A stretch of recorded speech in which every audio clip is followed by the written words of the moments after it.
Olá, sejam bem-vindos à nossa aula número 5. Na aula número 5, nós vamos tratar das habilidades e comportamentos a serem adquiridos pelas crianças segundo as suas fases de desenvolvimento. E aí nós vamos nos apropriar de um sistema. Esse sistema vai ser organizado da seguinte forma: primeiros, segundos e terceiros anos do Fundamental 1, quartos anos do Fundamental 1 e quintos anos do Fundamental 1. Tenha uma boa aula e até a próxima aula remota para as nossas discussões. Até mais, tchau, tchau. Aula 5 do capítulo 1, Educação Ambiental, considerando os estágios de desenvolvimento da criança. Bem, a primeira coisa que nós vamos fazer aqui é fazer um breve comparativo na estrutura, na organização do Fundamental 1, tanto no Brasil quanto no Japão. Esse era o ano de 2015 e 2016, quando nós formatamos aqui essa tabela, tá bom? Então, vamos ter essa como nossa base, né? Então, como que se organiza aí o ensino fundamental no Japão? No Brasil, tanto lá como aqui, né, nós vamos contar aqui, nós vamos ter os 9 anos. A diferença é que esses 9 anos vão estar distribuindo de maneiras diferentes aqui, como nós colocamos. Então, no Brasil, nós temos primeiro, segundo e terceiro anos como anos iniciais, de 6, 7, 8 anos, quarto e quinto ano, como anos finais do ensino fundamental 1, não é isso? Na rede pública que nós trabalhamos para fazer essa pesquisa, que foi nosso laboratório, a organização estava assim, não é isso? E, a partir do sexto ano, né, é o ensino fundamental 2, que vai para o sétimo, oitavo e nono anos, então a partir de 11 anos. No Japão, como que eles vão classificar, então, esse ensino fundamental 1 e 2, né? Então, diferentemente daqui, lá se ganha um ano a mais para o ensino fundamental 1. Então, nós vamos ver que do primeiro, segundo, terceiro, quarto, quinto e sexto anos são fundamental 1. Primeiro e segundo anos iniciais, terceiro e quarto anos intermediários, né? E quinto e sexto anos finais do Fundamental 1, quando eles entram no período ginasial ou no Fundamental 2, que nós chamamos aqui. Eles terão o primeiro ano, já com 12 anos, segundo ano do Fundamental 2 e terceiro ano do Fundamental 2. Então, temos 9 anos lá, 9 anos cá, né? Bem, o que nós vamos aqui privilegiar nas nossas discussões, que não vamos perder o foco, né, é sempre considerar cada fase ou cada estágio de desenvolvimento da criança para qualquer projeto de educação ambiental, né, sem perder aí o foco de uma realização sistemática a todos os seus grupos, né? Então, hoje nós vamos trabalhar justamente aí. Como é que a gente organiza, segundo essas fases de desenvolvimento, esse nosso trabalho em educação ambiental segundo a nossa metodologia, tá bom? Considerando os estágios de desenvolvimento da criança para qualquer projeto em educação ambiental, é fundamental, sem perder o foco para a realização sistemática a todos os grupos etários, nós vamos considerar o ensino fundamental do ciclo 1 da seguinte forma. Vamos dividir aqui o ensino fundamental 1 entre primeiros, segundos e terceiros anos, onde nessa fase ou nesse estágio nós vamos considerar aí o elevar, né? A sensibilidade, o interesse, curiosidade, reflexão sobre a grandiosidade da natureza e a importância da vida, o seu relacionamento com o ambiente ao seu redor e o relacionamento homem-objeto, né? É essencial nessa fase, então, uma vez que nós estamos neste processo, nessa fase de desenvolvimento da criança, aguçar aí todos os 5 sentidos: olfato, visão, tato, audição, paladar. E nesse sentido, as atividades, uma vez que a criança ainda está sendo alfabetizada, né, a gente vai trabalhar com os seus sentidos. Não é isso? Vamos lá. As crianças nesse estágio, nós vamos falar aqui agora das crianças de quartos e quintos anos, né? As crianças nesse estágio, elas já conseguem reconhecer coisas direcionando até certo ponto, né? Elas conseguem pensar, analisar, colocando uma certa distância entre objetos. Elas conseguem resolver problemas sobre os eventos concretos existentes, conseguem executar certas atividades mentalmente. Nesse processo e dessa consideração, nós, nos quartos anos, né, temos que focar no seguinte: é importante adicionar as capacidades ao processo de aprendizagem cultivados desde o terceiro ano, ou seja, além da capacidade de comparar e perceber pontos em comum e as diferenças existentes nos objetos e fenômenos da natureza, então cultivar a capacidade de relacionar as variantes ou alterações dos objetos e dos fenômenos da natureza com seus fatores ou causas, né? Bem, então, quartos e quintos anos, nós devemos, então, buscar o incentivo à criança a expandir as suas experiências com várias atividades práticas e fazer com que elas aprendam a pesquisar. É essencial, então, aqui, que ela vai começar o seu mundo da pesquisa, né? E aí a gente, lá na frente, quando a gente for trabalhar com essa aula prática, nós vamos estruturar e sistematizar esses caminhos, né? Em que a gente vai aí organizar essas aulas e sistematizá-las dentro do planejamento, né?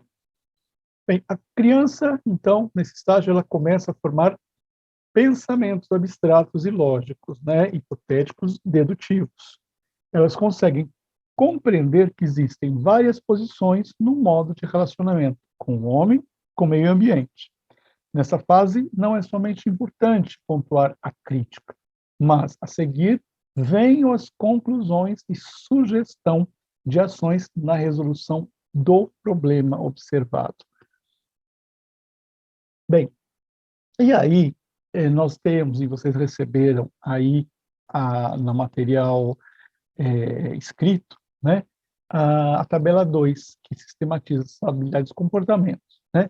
Então, o que é o importante aqui? Nós temos aqui, né, três categorias: o ano que nós vamos trabalhar, o que nós vamos aprofundar e expandir até qual limite naquela série idade. Então, aqui, considerando os elementos que nós temos aqui, iniciais da tabela, né, como a sensibilidade sobre o meio ambiente, consideração para com o próximo, pensamento, julgamento, expressão, habilidade, conhecimento, compreensão, percepção, tomada de decisão, habilidade, execução que influenciam no meio. Segundo estas fases, nós temos aqui cada característica, e eu tentei trazer aqui um exemplo de cada que nós executamos na nossa aula modelo na prática durante os anos de 2015 e 2016. Então, tratando-se do primeiro, segundo e terceiro ano, nós devemos, então, oportunizar aos alunos o maior número possíveis de ocasiões para o contato, para ele se familiarizar com os eventos naturais próximos a ele, né? Que também dizem relação ao homem, com a sociedade. Deve-se buscar, nessa fase, então, cultivar a sensibilidade através de experiências, elevando a percepção com a natureza, com as pessoas, com a sociedade. Essa relação ela vai começar aqui desde cedo, mas nós vamos começar pelo sentir.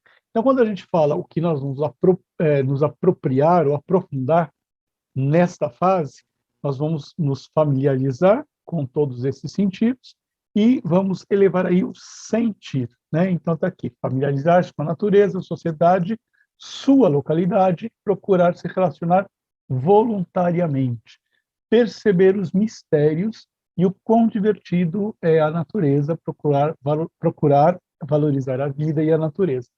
Nesse aspecto, eu trouxe um exemplo logo aqui embaixo, que nós vamos ver. Não vou fazer a leitura de toda a tabela, creio que vocês já fizeram as leituras, e nós vamos, na nossa aula remota, ter a oportunidade de fazer uma discussão muito aprofundada. Mas eu quis fazer essa leitura inicial aqui para trazer aqui um exemplo, tá?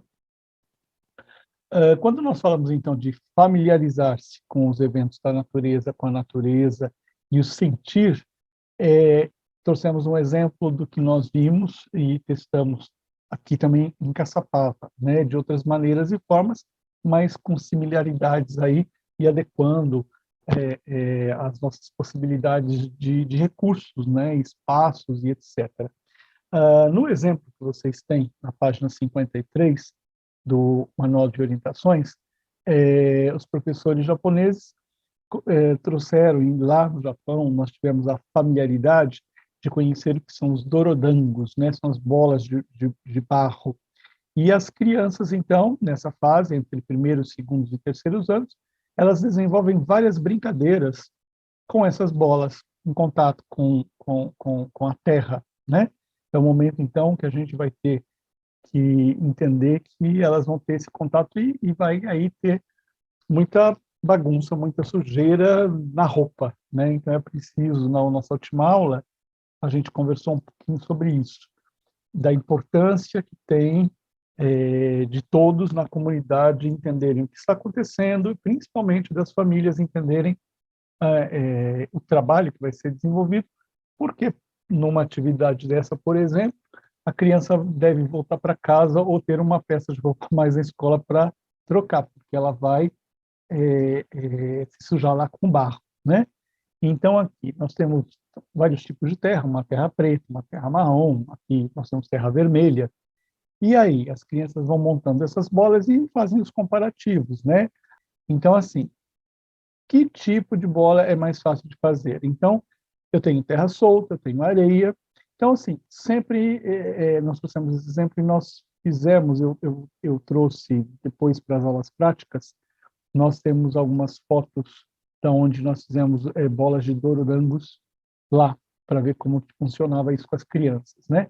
Mas é uma atividade típica que você coloca a criança em contato direto com os elementos da natureza ali, bem próximas a ela, né?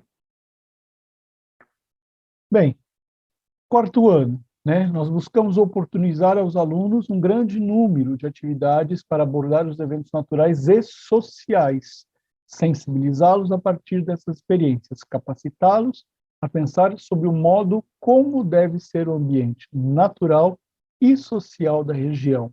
Nessa fase, eles vão começar a fazer algumas relações. E aí eu trouxe um outro exemplo de que nós trabalhamos, né? Mas então, o que nós vamos aqui, em termos de aprofundamento, trabalhar? É o conhecer e o pensar, né?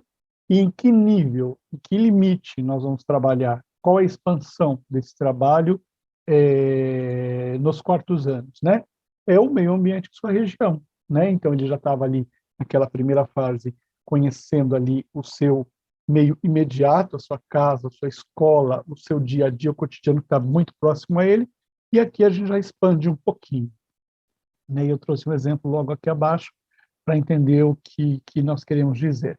Mas é essencial, por exemplo, e eu não vou ler tudo agora, que a gente deve entrar na discussão, na aula remota, o que nós buscamos elevar aqui é possuir o interesse, curiosidade em relação ao ambiente natural e social da região, das proximidades e conseguir se relacionar com vontade. Veja bem, lá no primeiro slide, o que nós temos de interessante é que nós buscamos que esses alunos se voluntariem nas atividades que eles queiram, eles escolhem as atividades, né? Nós vamos ter aí uma série de atividades e eles vão se encaixando aí segundo as suas vontades, vamos colocar assim, né? Mas de maneira voluntária.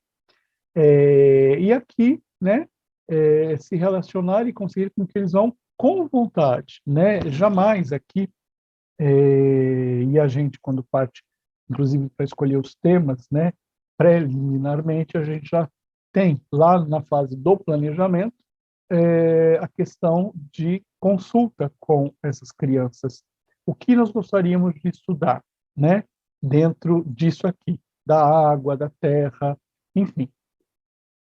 E o que também tenta se elevar nessa perspectiva aqui é emocionar-se com o esplendor e os mistérios da natureza, né? Que isso possui um sentimento de valorização da vida e da natureza. Então, nós vamos procurar desenvolver e elevar aqui essas características, né? E aí eu trouxe um exemplo atividade de aula modelo, né, no Parque da Moçota, no ano de 2016. A atividade era os seres vivos da Terra e era minhoca. Muitos alunos nossos, eles não conheciam minhoca, né? Embora a gente esteja no interior, muitos até o pai vai pescar, nós estamos bem próximo ao Rio Paraíba, aí nós vamos ver daqui a pouco, mas tinha criança ali que nunca tinha tido contato com minhoca. E eles começaram, né, a escavar, encontrar minhoca, e aí descobri que minhoca não mordia, que minhoca enrolava um pouquinho no dedo, era meio escorregadia, e qual eram as funções da minhoca na Terra. E também, aí alguém lembra que o pai levava minhoca para pescar, né? E para pescar, por quê? Porque o peixe comia minhoca. Então, eles começam a fazer essas relações. Ah, eu conheci minhoca porque eu ia pescar com meu pai. Eu nunca vi minhoca, porque eu talvez nunca fui pescar, né? E assim eles começavam a fazer as primeiras relações, né, das várias utilidades da minhoca, ou o que ela tinha ali no solo, né, qual era o trabalho da minhoca no solo, e também o que a gente fazia com a minhoca, por exemplo, na questão de eu pescar, né, vou pegar alimento, pescar um peixe para eu comer, e a minhoca também serve para isso, né, como isca, não é isso? E aí nós temos aqui o seguinte, as atividades, se vocês olharem, foi já preliminarmente lá na sala de aula, foram dadas várias diretivas e foi organizada todas as fases desse trabalho de campo, né? Então, quando eles chegaram lá, eles já estavam com todo o material preparado, conseguiram as garrafas PET, e nessas garrafas PET eles pegavam as minhocas, né, para ficarem fazendo ali a observação, todos os estudos que a gente ia fazer naquele momento, né, sobre as minhocas, e depois eles devolviam essas minhocas na onde eles encontraram ali pelas margens do Rio Paraíba, atrás da sede administrativa do parque, também tinha uma área de horta, que eles encontraram muitas minhocas, e tinha brincadeira, lógico, né? Se a minhoca morde, se a minhoca não morde, voava a minhoca em cima de alguém, quer dizer, sempre acontecia alguma coisa nesse processo da curiosidade, nesse processo de conhecimento, né? Então, na primeira foto aqui, a gente está justamente fazendo os acordos do nosso passeio, do nosso trabalho de campo, quais são as regras ali, verificando se todo mundo trouxe todos os equipamentos. Então, no momento que a gente sai, já tem a pazinha, já tem a garrafa PET, e não sei se vocês notaram, mas eles são divididos por cores, né? Porque são turmas diferentes, de escolas diferentes. Muitas vezes, então, a gente separa por cores, por times também, né? Porque dependendo da atividade, ele se divide em grupos até para que a gente consiga monitorá-los em grupos, né? Uma vez que a gente vai na beira do rio e vai mexer com pás, cavar ali o solo, então a gente precisa organizá-los de alguma maneira, né? E aí eles estão mostrando, né? Que eles acharam a minhoca, uma minhoca era maior, outra menor, enfim. São esses comparativos aqui neste momento dos quartos anos. Bem, para os quintos anos, né? Então a gente busca aí conduzir os alunos para a compreensão das relações entre causa e efeito, das relações mútuas, formando uma capacidade aí de resolução dos temas, né? Ao confrontarem-se com os eventos relacionados ao ambiente, né? Então, a busca aqui é relacionar-se com interesse e curiosidade sobre os problemas ambientais que a sociedade atual ou as regiões próximas possuem, correlacionando com a sua vida.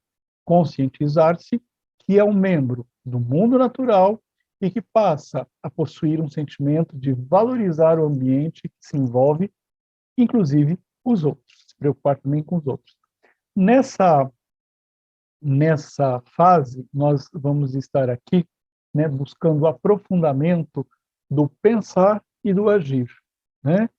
E quanto à questão, quais serão os limites que nós vamos trabalhar, ou qual a expansão aqui, nós vamos trabalhar podemos trabalhar a partir do meio ambiente já do Brasil e da Terra de um modo geral, com alguns eventos, claro, considerando aí essa idade séria, né? E aí nós trouxemos um exemplo aqui, né? Também é uma atividade de aula modelo, no Centro de Educação Ambiental Parque Ecológico da Moçota, em Caçapava. Em 2016, nós tínhamos uma atividade de observação nas margens do Rio Paraíba do Sul. Começamos no Parque da Moçota, né? E aí saímos do parque, porque no parque eu tenho uma área protegida, tenho uma área de mata ciliar. Então ali eles percebiam que eles estavam num parque, eles percebiam que tinha alguma coisa mais diferente ali, né? Só que quando eles pegaram, eu mostro aqui, nós atravessamos a ponte do Rio Paraíba, tem duas pontes, né? Uma que vem, uma que vai. E nós fomos num terreno do outro lado, oposto ao parque, onde tinha, hoje não existe mais, um centro de recreação para os finais de semana. Eles cederam o terreno para que a gente fizesse observação, né? Mas no caso aqui, a gente tinha um vizinho, que era aí o Canela, né? Que tinha uma propriedade, estava numa propriedade que do outro lado, muito diferente do Parque da Moçota, que estava aqui no lado oposto, o parque tinha toda uma mata ciliar, né? Margeando ali a curva que o rio faz bem ali no parque. Do outro lado, também temos uma curva que, alguns anos atrás, estava tendo um processo profundo de erosão, mas justamente naquele local também passam alguns dutos de petróleo. E aí, pela questão dos dutos, pela questão do terreno particular, propriedade privada, e pela questão do rio fazer uma curva ali, ter uma energia muito grande que foi cavando grandes erosões, fizeram um aterro com pedra rachão. E aí as crianças, quando chegaram lá, falaram, nossa, no parque não tem essas pedras, por que que essas pedras estão aqui? E aí a gente explicou toda a história para eles. Então, eles observaram que estavam numa parte sinuosa do rio, dentro ali, passando por dentro da cidade, que naquela parte haviam dutos da Petrobras passando, e que, para não ter uma maior erosão naquela curva, eles colocaram as pedras rachão, né? E acabou ali protegendo aquela curva, mas na verdade as pedras estavam também para proteger os dutos que passavam por ali, né? Então foi bem interessante que aí a percepção deles já foi um pouco mais ampliada, já conseguiram perceber algumas outras coisas, né? Que também relacionavam-se com o rio ali, mesmo naquele trecho com menos de 1 quilômetro. Isso foi bem interessante. Então, é uma atividade bem típica, né? Eles estavam sempre do outro lado observando o Parque da Moçota, o rio, a mata ciliar, os bichos dentro da mata, e 800 metros depois eles têm uma realidade totalmente diferente. E aí, eles estão fazendo observação, vocês podem ver, estão anotando aí a pedra rachão, essa foto não sai tanto, depois numa outra aula eu vou trazer com outras observações, em toda a margem do rio. Aí, há pontos atrás, bem aqui atrás, vocês estão vendo pontos amarelos, são os dutos, né, de petróleo que passam por aí, da Petrobras. E aqui a gente está fazendo o quê? A gente está colocando todas as observações que nós fizemos ali naquele trecho, todas as dúvidas que ficaram, que tem muito imediatamente, né?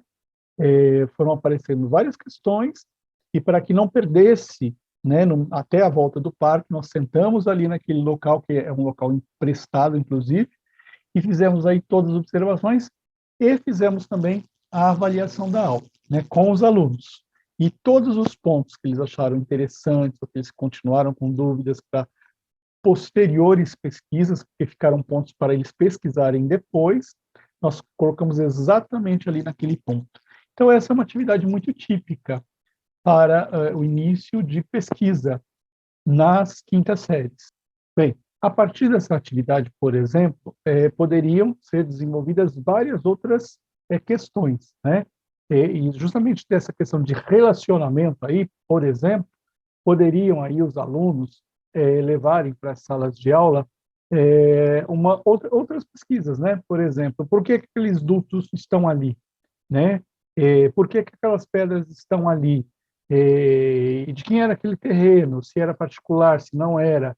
E, enfim, eles começam a relacionar, então, esses eventos ligados ao rio com os eventos que estão ali também acontecendo no mesmo local, né?